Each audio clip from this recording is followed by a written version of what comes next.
You're watching WAVY TV 10. Now, Les Smith, Alveda Ewell, Bruce Slater, and Don Slater. Live from the station on your side, this is WAVY News 10 at 6. Good evening. A fire closed the Hampton Roads Bridge Tunnel this afternoon. Well, as you can imagine, it caused a huge traffic mess. So check out the scene from Chopper 10. State police say that a crane caught on fire on the peninsula side of the bridge. The crane's part of ongoing construction to widen the bridge. The fire started around 3:30 this afternoon. And for an update on the tunnel situation right now, let's check in with Candace Hunter at Metro Traffic. Candace? Thank you. If you are just joining us, the Hampton Roads Bridge Tunnel does remain closed this afternoon due to a construction barge fire that broke out during the 3 o'clock hour. For safety reasons, Hampton Roads Bridge officials did close the tunnel for approximately 2 hours. At this hour, eastbound traffic is now open and moving with a 1-hour delay, and moments ago, Hampton Roads Bridge Tunnel officials called us and did inform us that westbound traffic is now moving. However, if you do have plans to travel to the peninsula or to the south side within the next half hour or so, state police are requesting that you do use the alternate route of the Monitor Merrimack Bridge Tunnel or the James River Bridge. Candace Hunter, Metro Traffic Control, WAVY News 10 at 6. All right, thanks, Candace. Well, hundreds of Suffolk employees had to flee their building this afternoon. Fire broke out at the Lipton tea plant. Erica Johnson joins us live now from the plant in Suffolk with details. Erica. Well, Alveda, officials evacuated the Lipton tea plant around 2:30 when the alarm sounded and the sprinkler system went off. Apparently, the fire broke out in the plant's west side, and workers tried to basically contain the fire. The fire department called about 2 minutes after 2:30, but the fire was contained in about 45 minutes. On the safe side, as you said, about 146 workers evacuated from the building. The fire was first started in the processing and blending area. Officials say a 2-story hopper, which is used to blend tea, also caught on fire. Apparently, the fire, officials say, could not have started in a worse place. The particles and dust that covered the blending area only made the fire spread worse. It's also where an air hauling system is used to filter out those particles. So fire officials are looking to that machine to see if it malfunctioned in some way. Again, for safety reasons, workers on a 12-hour shift that began at 7 this morning were told to leave early. Well, I just thought maybe it was just a false alarm at first anyway. But then it wasn't? No, it wasn't. So I just came on out. Everybody ran out. Now, the fire marshal is still inside the building trying to determine the cause of the blaze, and we're told the plant manager just arrived to inspect what damage there could be. In Suffolk, Erica Johnson, WAVY News 10. Back to you. All right, thank you, Erica. An American sailor died today in a Navy helicopter crash. It happened just after 4 a.m. Eastern Time. The chopper was flying on a routine training exercise over the Persian Gulf. The Seahawk was based on board the Norfolk-based carrier Enterprise. Reporter Steve Kearns joins us live now from the Norfolk Naval Base with the latest. Steve.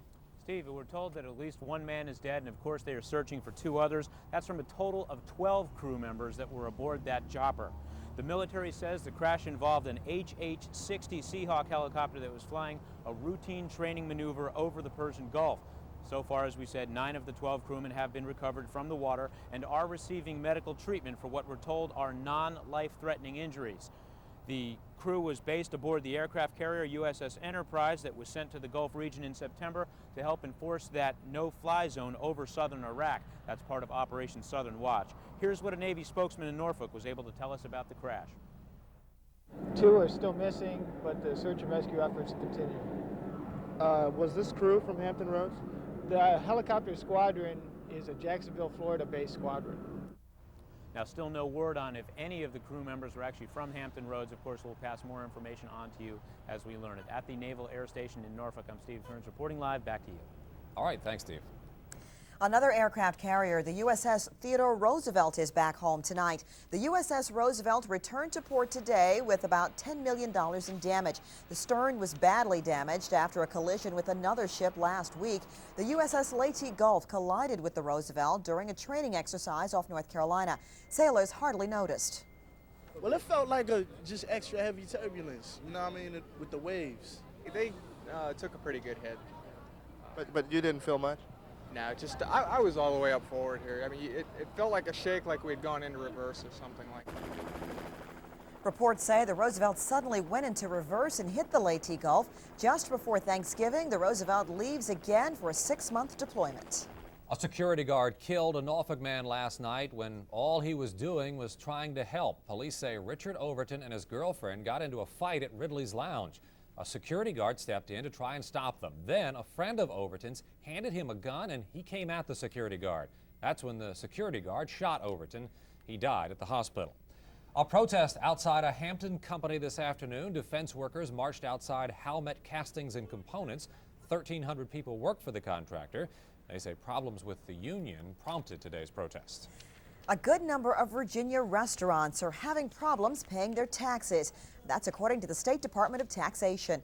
8 out of every 100 restaurants and bars are behind in their sales tax payments.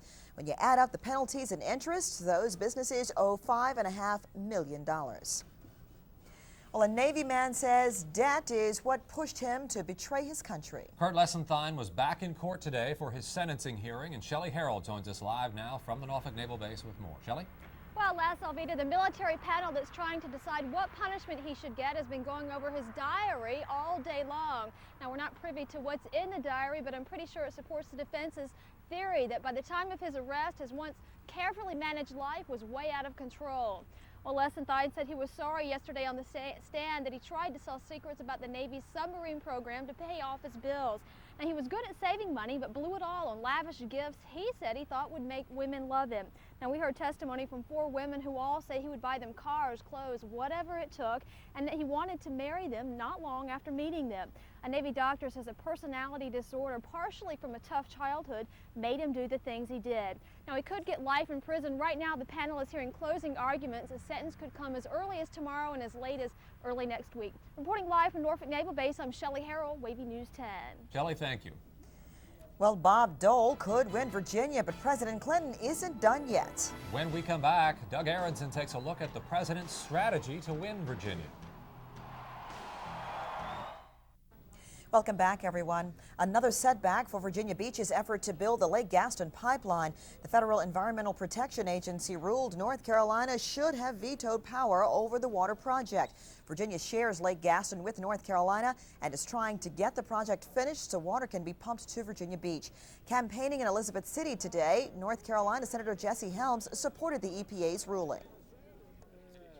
What is your message to Virginia that will now try to challenge that in court?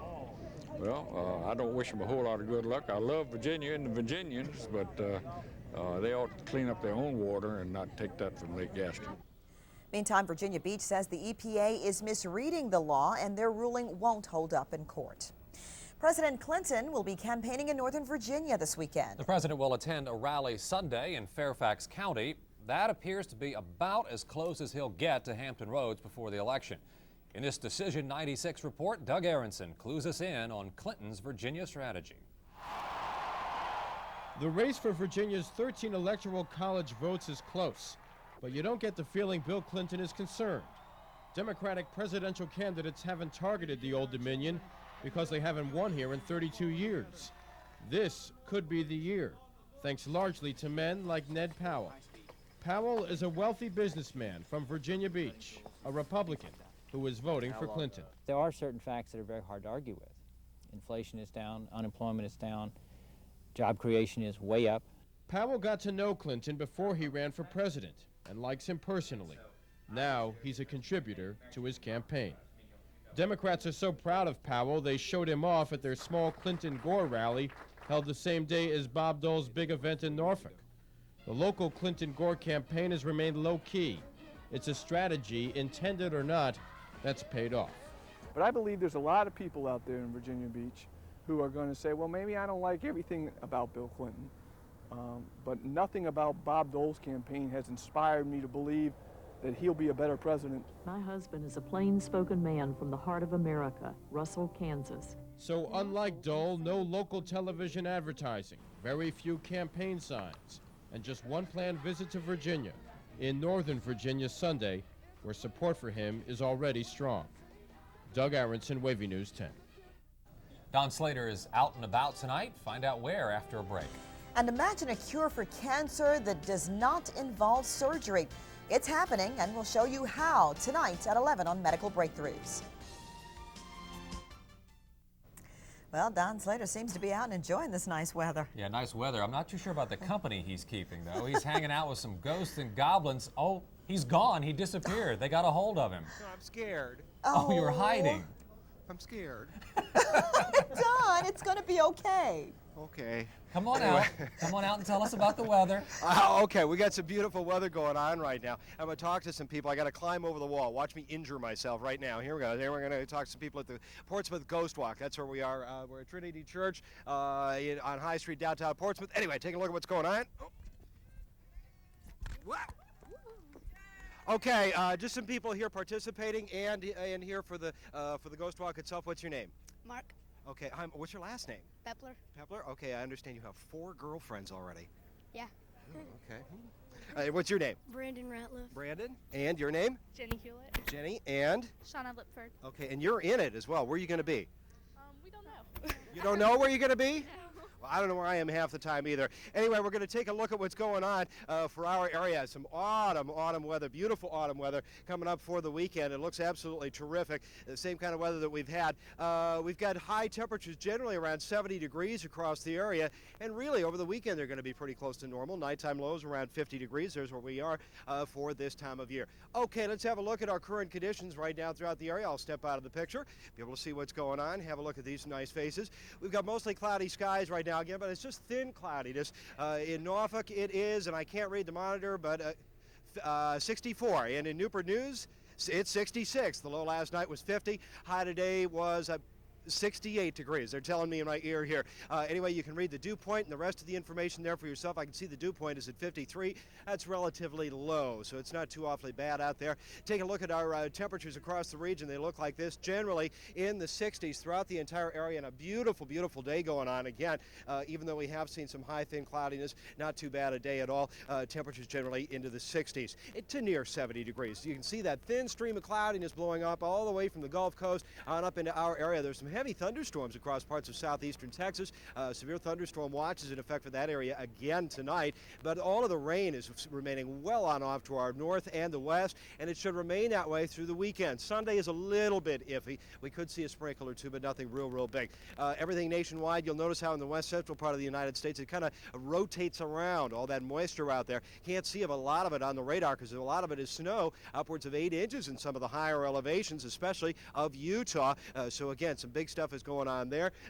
Big cold front moving on through that part of the world. We'll show you how things will be moving between now and Sunday morning. High pressure is dominating our weather. We'll show you how everything will move. Once again, it looks like we'll see some off and on cloudiness, and basically that high moving on off the coast. Rain should stay away, at least for the present time. Sunday, a little bit iffy. Our forecast overnight tonight, partly cloudy skies. Overnight low temperatures generally in the 50-degree range, and we'll see light northeasterly winds at 5 to 10 miles an hour, if any wind at all. For tomorrow, partly sunny skies. Again, not a bad day. Temperatures generally 65 to 70 degrees, light northeasterly winds. Tomorrow night, partly cloudy. Overnight low temperatures even a little bit warmer. And then on into Sunday, we're looking for partly sunny skies. Just an outside chance of a sprinkle or two. Nothing real big. And again, high temperatures, maybe a degree or two warmer. Our 5-day outlook, again, we're looking at for everything to come to a crashing end toward about Monday night or Tuesday. Weather school question of the day. You can read it there for yourself because I can't on my monitor here. And there it is. Okay, it's true. That's what they tell me in my ear. And it's true. It's true. Everybody's going to have some fun, right? Yeah. Okay, at the Portsmouth Ghost Walk. Back to you, Les and Elvita. You have fun, too. Okay. Thanks a lot, Don. Sports is next.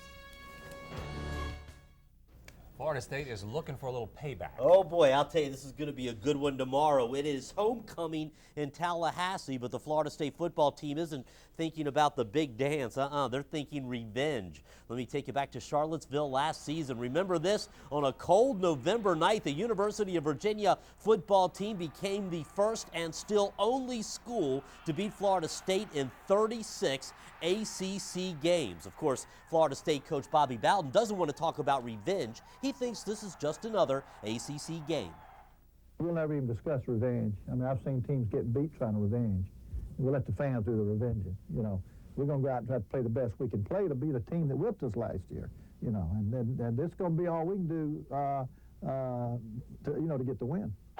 Now, anybody who's ever been to a Florida State football game knows how loud this crowd can be. And Virginia quarterback Tim Sherman says the noise is as big a problem as the Seminoles. That's the biggest problem that we might face is the noise. You know, we're going to have to be able to hear the calls up on the line and everything. And, you know, we'll do some things differently to make sure everyone gets the signals. But that's the big thing is their noise. And you got to let it, or you got to put that behind you. They're going to be yelling at you. You know, they're not your friends. So, you know, you just got to ignore them and go out and play some football. Virginia against Florida State tomorrow afternoon. Oh, it should be the game of the year in the ACC. Meanwhile, after a 3-week span that included 2 open dates, Virginia Tech is eager to get back into rhythm tomorrow against Pittsburgh. Now, Pitt's defense has been allowing teams to score an average of 45 points per game, and the Virginia Tech offense should like this. Pitt has lost 14 of 16, including a 9-game losing streak, so the Hokies are heavy favorites to get their 4th Big East win. Here in Hampton Roads, Northeastern visits Williamsburg to take on William & Mary tomorrow. It's homecoming up in Williamsburg. The Tribe is 5-2 overall, 3-1 in the Yankee Conference. And the athletic department got some good news today. An alumni family has donated almost $2 million to build a new baseball stadium on campus. We'll talk more about that in the weeks to come. Hampton University, still working its way into Division I AA, has another game on the road. The Pirates are at South Carolina State tomorrow, while Norfolk State travels down the road to Elizabeth City State. The Spartans having a great season. Elizabeth City with a new program led by former Green Run High School coach Cadillac Harris. So that Norfolk State Elizabeth City game should be a good one. Now let me take you to the Bronx. That's right, the Bronx. The Yankees are home at Yankee Stadium, only one victory away from claiming the World Series from the Braves. Today is a travel day. No game tonight. The Yankees swept all 3 games played in Atlanta. Last night's 1-0 win behind the pitching of Andy Pettit put the Yanks up 3-2 in victories. The Yankees won all 8 postseason games in the visitors' ballpark. Now, let me take you to Atlanta, where the Braves say it's not over yet. They're on their way to the airport. They think they can beat Yankees pitcher Jimmy Key tomorrow night in Game 6. Greg Maddux will start for the Braves, and Maddux outdueled Key in Game 2 of the series with 8 shutout innings. If the Yankees win tomorrow, they win the ring. If the Braves win, it forces a winner-take-all showdown Sunday night in New York. Now, I'll be at the Redskins-Colts game on Sunday, so I'd have to listen to that on the radio. So I kind of hope it all wraps up tomorrow night. They might give you an update throughout the game. We'll find out. See you at 11. We'll meet a North Carolina artist. Next in Carolina Country.